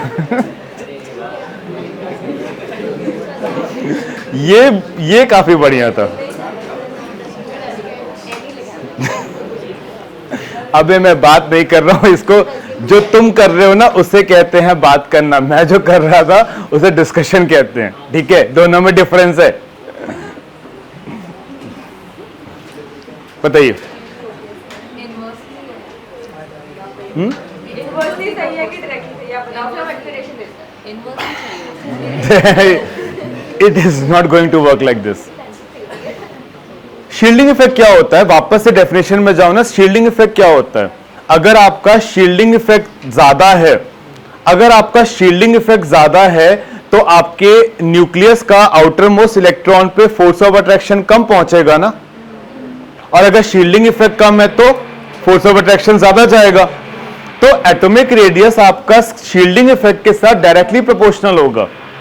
क्योंकि अगर मेरा शील्डिंग इफेक्ट ज्यादा है, अगर मेरा शील्डिंग इफेक्ट ज्यादा है तो न्यूक्लियस का ज्यादा से ज्यादा फोर्स ऑफ अट्रैक्शन पहले ही ब्लॉक हो जाएगा, वो लास्ट तक पहुंचेगा नहीं, तो आपका एटॉमिक रेडियस श्रिंक नहीं होगा. कोई बात नहीं, ठीक है, आपने ही बोला था ना. हाँ, तो आंसर सही है. Atomic radius is directly proportional to shielding effect. Now give me the explanation. अच्छा, it's because shielding effect is inversely proportional to Z effect. Yes, yes, because shielding effect is all about blocking the effective nuclear charge. तो अगर shielding effect ज़्यादा होगा तो Z effective will be less. Yes, Because it is blocking most of the. yes. और अगर आपने nucleus पे जितना न्यूक्लियस ने जो हमने स्टार्टिंग में किया था, शायद नहीं है, ये कुछ ऐसा ही डायग्राम था ना, कि अगर मेरे पास ये आउटर मोस्ट इलेक्ट्रॉन है और अगर यहां पे अगर इनका इनर मोस्ट इलेक्ट्रॉन का शील्डिंग इफेक्ट ज्यादा है तो इसके पास जो फोर्स ऑफ अट्रैक्शन पहुंचेगा वो कम हो जाएगा ना. जैसे मान लीजिए आपको यहां से यहां तक कितना फोर्स पहुंचना चाहिए था, 10. अब आपका शील्डिंग इफेक्ट अगर कम है तो शील्डिंग इफेक्ट कितना है, मान लेते हैं 2 है, तो यहां कितना पहुंचेगा, 8. अगर ये 8 हो गया तो यहां कितना पहुंचेगा, 2. और अगर आपका शील्डिंग इफेक्ट ज्यादा तो Z इफेक्टिव कम. Z इफेक्टिव कम तो आपका रेडियस श्रिंक नहीं करेगा. बात समझ रहे हैं? लिख लीजिए जरा. Break the rules. ओह, बताइए क्यों? वापस से अब मैं आपसे ही बात कर लेता हूं, नाराज हो जाते हो वरना तुम. बताओ क्यों एटॉमिक रेडियस शील्डिंग इफेक्ट के इनवर्सली प्रोपोर्शनल होता है?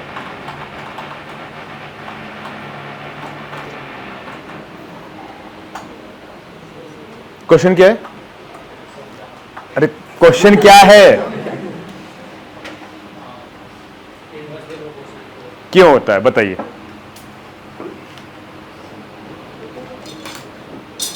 क्यों एटॉमिक रेडियस शील्डिंग इफेक्ट के इनवर्सली प्रोपोर्शनल होता है? ऐसा क्यों होता है?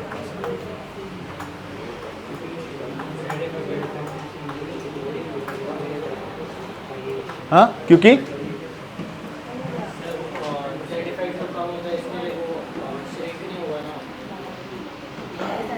मैंने जो क्वेश्चन सही बता रहा है, क्वेश्चन ही रॉन्ग पूछा है मैंने आपसे. फंस गया बेचारा. फिर से फंस गया। मैंने आपसे क्वेश्चन ही गलत पूछा है, इसका मतलब आप सुन नहीं रहे थे। ठीक है, एंड वो मैं गलत क्वेश्चन भी बहुत कॉन्फिडेंटली पूछ सकता हूं, है ना। तो सही क्वेश्चन क्या होगा आप ये बता दो। ऐसा प्रेशर फील हो रहा है? हाँ, atomic radius is directly proportional to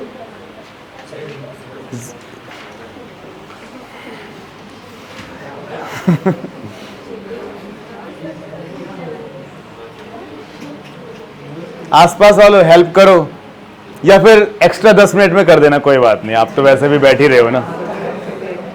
मेरी गलती नहीं है, प्लीज मुझे ब्लेम ना किया जाए, ठीक है। क्लास लिख लीजिए, atomic radius is directly proportional to shielding effect, is directly proportional to shielding effect. And I hope आपको ये रीजन भी क्लियर होगा, क्योंकि अगर आपको चाहिए तो वहां पे ये भी लिख लीजिए, क्योंकि स्क्रीनिंग इफेक्ट या शील्डिंग इफेक्ट आपका इनवर्सली प्रोपोर्शनल होता है जेड इफेक्टिव के।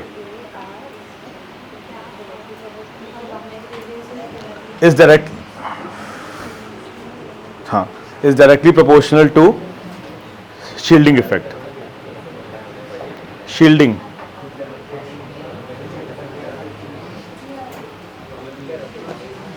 what will be the relation between atomic radius and number of shell?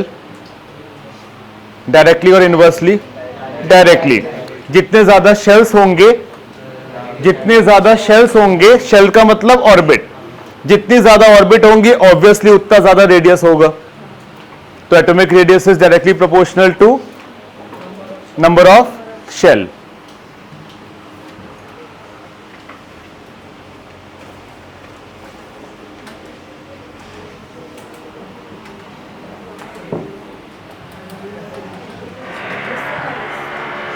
आप बताइए ma'am, what will be the relation between the atomic radius and the magnitude of positive charge? Magnitude of positive charge मतलब अगर आपका positive charge की intensity बढ़ती चली जाएगी तो एटॉमिक रेडियस क्या होगा, बढ़ता चला जाएगा या कम हो रहा, कम। तो कैसा रिलेशन हो जाएगा, inversely. And what will be the relation between the atomic radius and magnitude of negative charge? Directly proportional. दोनों लिख लीजिए।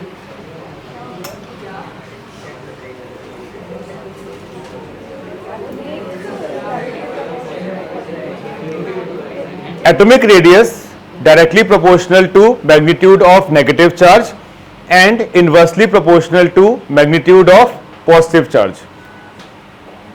Directly proportional to magnitude of negative charge and inversely proportional to magnitude of positive charge.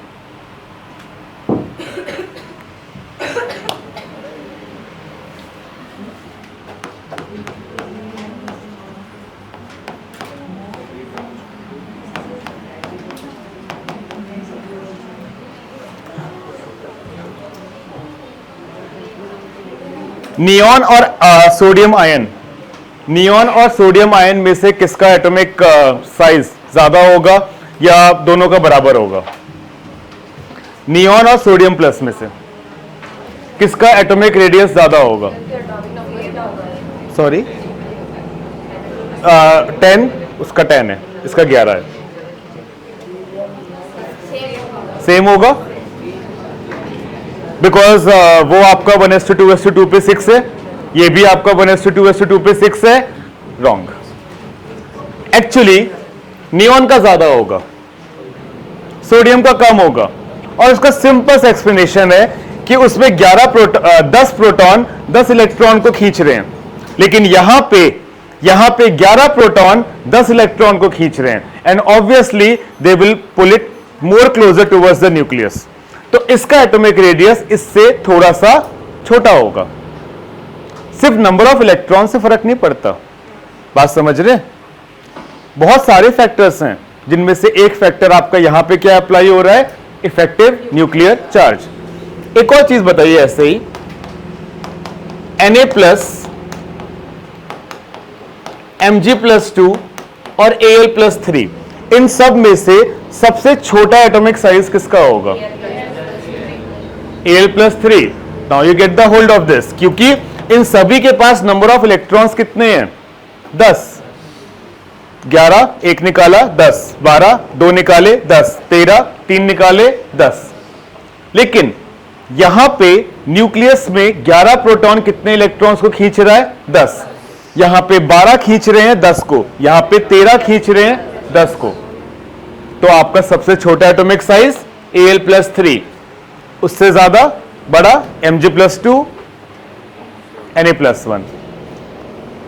इन सारी species को हम कहते हैं iso electronic species. और इस तरह का, सॉरी क्यों बताता हूं. आइसो का मतलब ही होता है मेरा सेम. आइसोटोप्स का मतलब क्या होता है?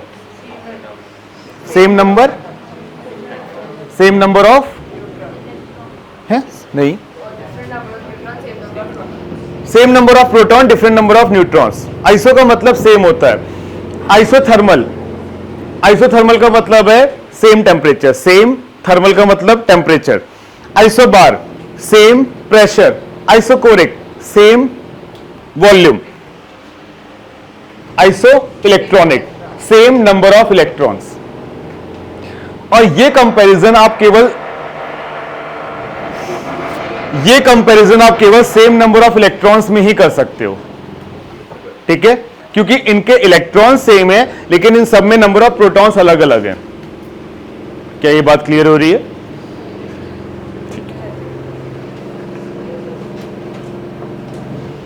सिमिलरली ये बताइए, ऑक्सीजन O- और O-2, इनमें से सबसे ज्यादा एटॉमिक साइज किसका होगा? सबसे ज्यादा ऑक्सीजन का. क्यों मैम आप बताइए क्यों?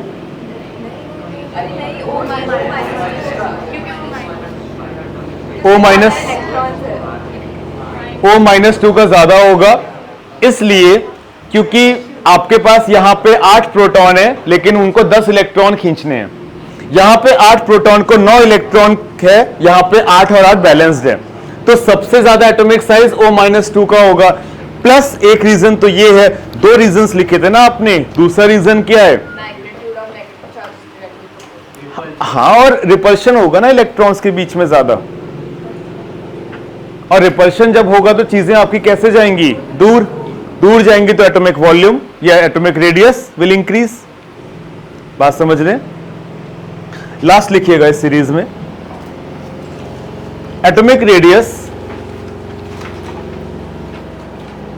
is inversely proportional to bond order. Bond order.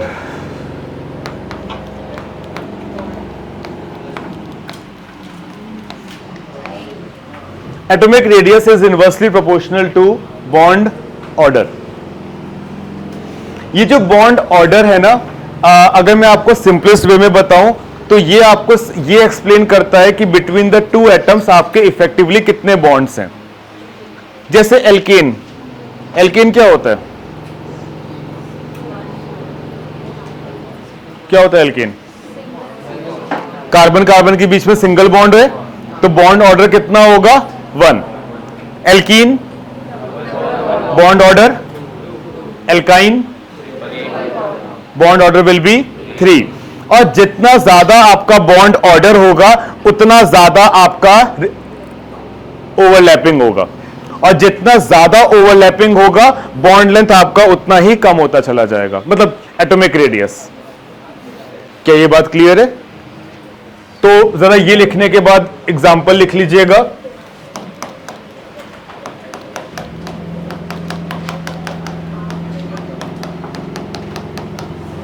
Nitrogen single bond nitrogen, फिर डबल बॉन्ड, उससे छोटा होगा डबल बॉन्ड, सबसे छोटा होगा triple bond. Lithium, beryllium, boron, carbon, nitrogen, oxygen, fluorine में सबसे छोटा एटॉमिक रेडियस किसका होगा?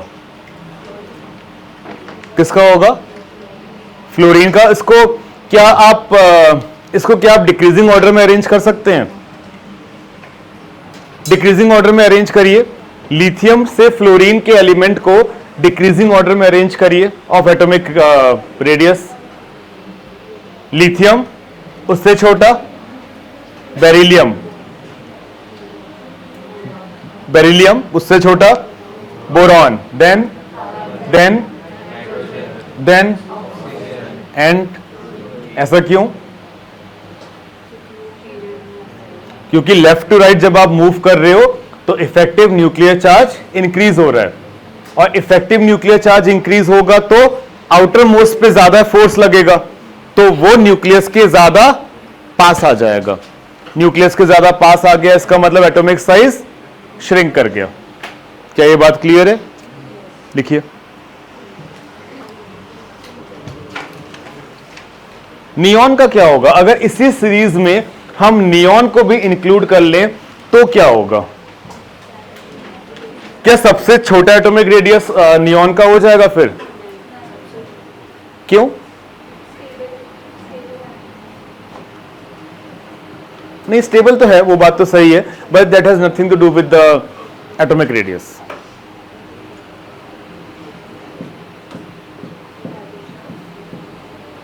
एनीवन?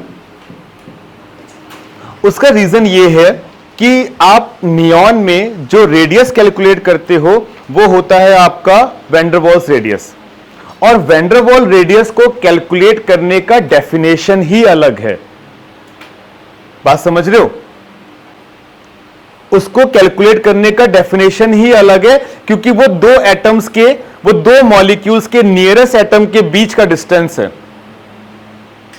तो वहां पे ना हम तरीका ही अलग यूज कर रहे हैं। ठीक है? तो अगर मुझे सेकेंड पीरियड के एलिमेंट्स को अरेंज करना हो डिक्रीजिंग ऑर्डर में या ऑर्डर में, तो लिथियम से छोटा हो जाएगा beryllium, then boron, then carbon, then nitrogen, then oxygen, then fluorine. लेकिन फ्लोरीन के बाद नियॉन का एटॉमिक रेडियस फ्लोरीन से ज्यादा होगा, क्योंकि यहां तक तो हम कोवेलेंट रेडियस मेजर कर सकते हैं, लेकिन आपके नियॉन के केस में हम वो मेजर नहीं करते। हम वहां पे क्या मेजर करते हैं? वैन डर वाल रेडियस। और वैन डर वाल रेडियस को कैलकुलेट करने का तरीका ही अलग है, इसलिए उसकी वैल्यू हमेशा ज्यादा आती है। बात समझ रहे हैं? प्लीज छापिए, खुद से लिखिए, लिथियम से नियॉन तक। अरे बस ये लिखते चले जाना है आपको।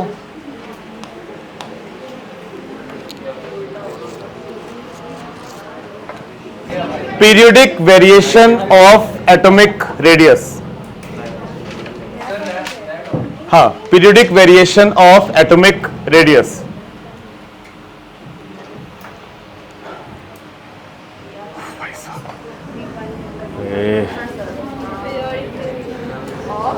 Of atomic radius.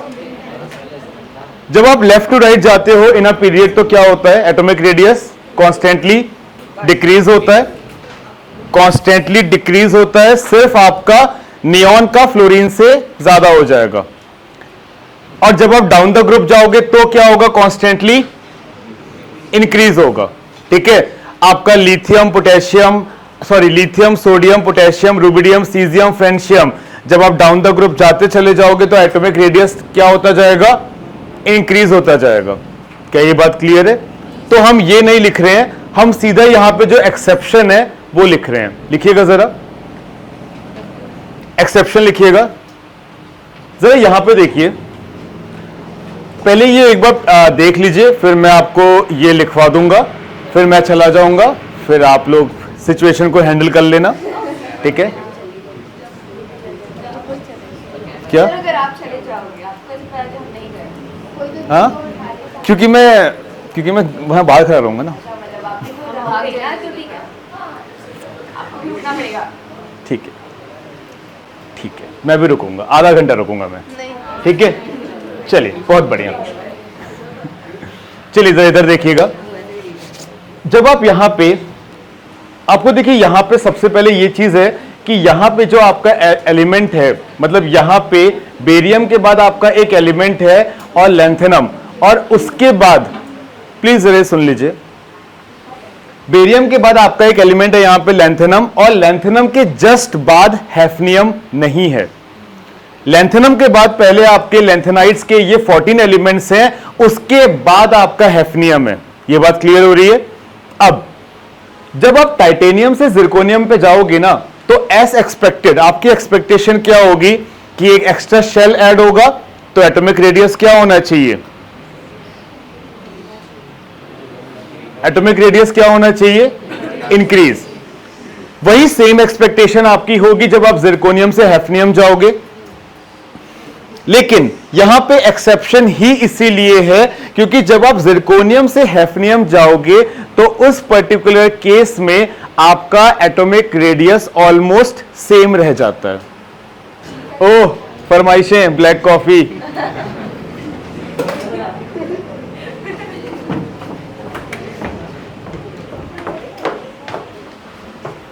जब आप यहां पे जिरकोनियम से हैफनियम जाओगे तो वापस से आपकी एक्सपेक्टेशन क्या होगी कि एटॉमिक साइज इंक्रीज होना चाहिए, बट एक्चुअली जिरकोनियम और हैफनियम का एटॉमिक साइज ऑलमोस्ट सेम रहता है। और उसका रीजन ये है कि जब आप टाइटेनियम से जिरकोनियम जाओगे तो आपको ये सारे एलिमेंट से गो थ्रू करना पड़ेगा, लेकिन जब आप जिरकोनियम से हैफनियम जाओगे तो ये सारे एलिमेंट से गो थ्रू तो करना ही पड़ेगा, प्लस 14 लैंथेनाइड से भी गो थ्रू करना पड़ेगा, क्योंकि आपको यहां से यहां जाने में एटॉमिक रेडियस इंक्रीज तो होगा, मतलब एक एक्स्ट्रा शेल तो ऐड होगा, लेकिन यहां पे आपका वो क्या होता है, एटॉमिक रेडियस क्या होता जाएगा? कॉन्स्टेंटली डिक्रीज होता जाएगा। और जैसे ही आप यहां से बाहर निकलोगे तो अगला एलिमेंट क्या आएगा? हैफनियम। तो इन दोनों का एटॉमिक रेडियस कैसा हो जाएगा? Almost same. कुछ वैसी कहानी है कि आपने यहां से यहां तक में जितना कमाया, आपने यहां से यहां तक में वो गवा दिया, तो न्यूट्रल रह गए आप ऑलमोस्ट। और इसी पर्टिकुलर चीज को हम कहते हैं लैंथेनाइड कॉन्ट्रैक्शन, क्योंकि ये जो कॉन्ट्रैक्शन हुआ है किसकी वजह से हुआ है? लैंथेनाइड्स की वजह से। तो इसी पर्टिकुलर चीज को हम क्या कहते हैं? Lanthanide contraction. क्या ये बात समझ रहे हो आप? वापस से एक बार रिपीट कर दे रहा हूं, पूरी कहानी समराइज फॉर्म में सुन लीजिएगा। टाइटेनियम से जिरकोनियम आप जाओगे तो आपकी एक्सपेक्टेशन क्या होगी? एटॉमिक रेडियस इंक्रीज होना चाहिए। क्यों? क्योंकि एक्स्ट्रा शेल इंक्रीज होगा, और ऐसा ही होगा, नो डिस्क्रिपेंसी। लेकिन जब आप जिरकोनियम से हैफनियम जाओगे तो वापस से आपकी एक्सपेक्टेशन यही होगी कि आपका एटॉमिक रेडियस इंक्रीज होना चाहिए due to the addition of an extra shell, but actually में ऐसा रिजल्ट देखने को नहीं मिलता। जिरकोनियम हैफनियम का एटॉमिक रेडियस ऑलमोस्ट कैसा आता है? सेम। और वो इसलिए क्योंकि जिरकोनियम से हैफनियम जाने में आपको 14 एक्स्ट्रा एलिमेंट से गो थ्रू करना पड़ता है, और ये सारे के सारे एलिमेंट आपके कहां पर हैं? यहां पर हैं। और जब आप उन एलिमेंट्स में सीरीज में गो थ्रू करोगे तो आपका कॉन्स्टेंटली एटॉमिक रेडियस क्या होता जाएगा? डिक्रीज।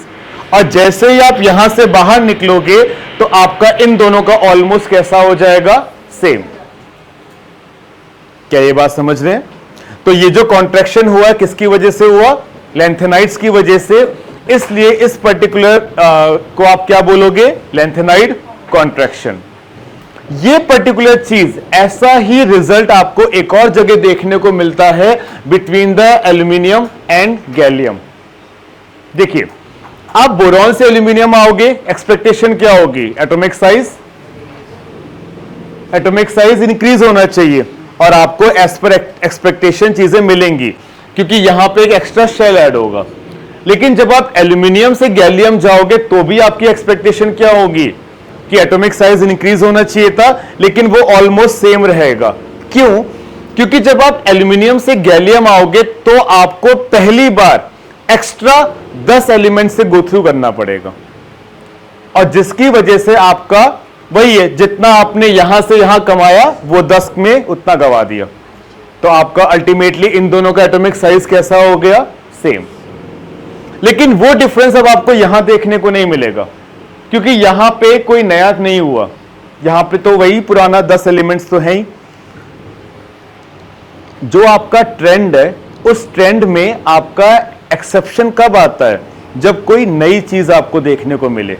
जैसे वो नई चीज आपको यहां मिली, वो नई चीज आपको देखने को यहां मिल रही है। क्या ये बात समझ रहे हैं? क्या ये बात क्लियर है? चलिए तो बस इसी चीज को लिख लेते हैं। टाइम है पूरे 20 मिनट है।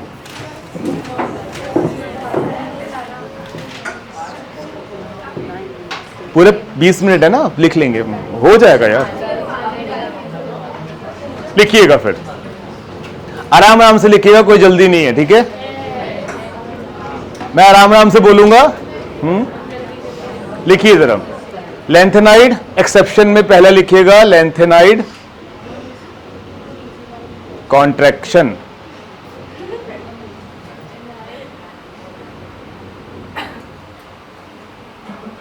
Electron enters into lanthanide contraction. फिर उसमें पहला पॉइंट लिखिएगा, electron enters into n-2f orbital. Electron enters into n-2f orbital and the screening effect, which is also known as shielding effect, and the screening effect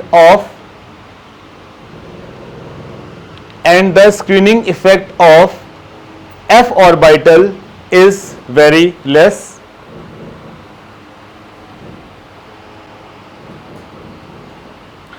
Next point लिखिएगा, nuclear charge increases by +1. Nuclear charge increases by +1 in lanthanides.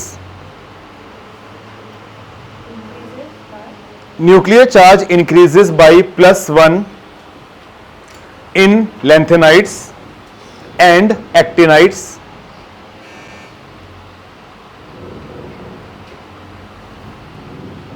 So atomic size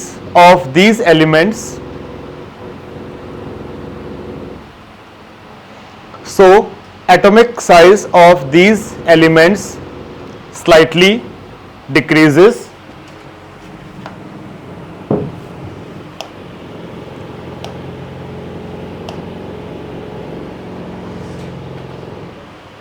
So atomic size of these elements slightly decreases, and it is known as lanthanide, and it is known as lanthanide contraction.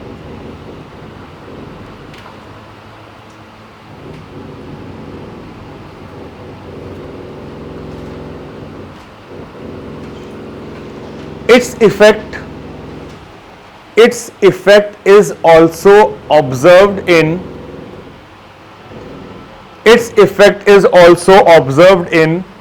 5D transition series. Its effect is also observed in 5D transition series.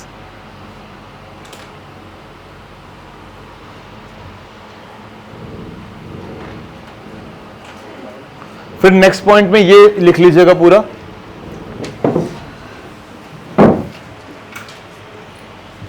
देखिए, ये आपके group 3B के elements है, scandium, yttrium, lanthanum. और यहां पे इधर देखिएगा, यहां पे जब आप डाउन द ग्रुप जाओगे तो आपका एटॉमिक रेडियस प्रॉपरली इंक्रीज होगा, जितना आपका एक्सपेक्टेशन था, due to the addition of one more extra shell. बात क्लियर है? लेकिन जब आप यहां पे 4B में जाओगे, टाइटेनियम टू जिरकोनियम आपका साइज इंक्रीज होगा, अभी हमने डिस्कस किया, वो तो नॉर्मल है। लेकिन जिरकोनियम और हैफनियम को ऑलमोस्ट कैसा रह जाएगा? सेम। क्यों? क्योंकि लैंथेनम और हैफनियम के बीच में आपके पास यहां पे क्या है? एक्स्ट्रा 14 एलिमेंट्स हैं, और उसी को हम क्या कहते हैं? उनकी वजह से क्या होगा? Lanthanide contraction.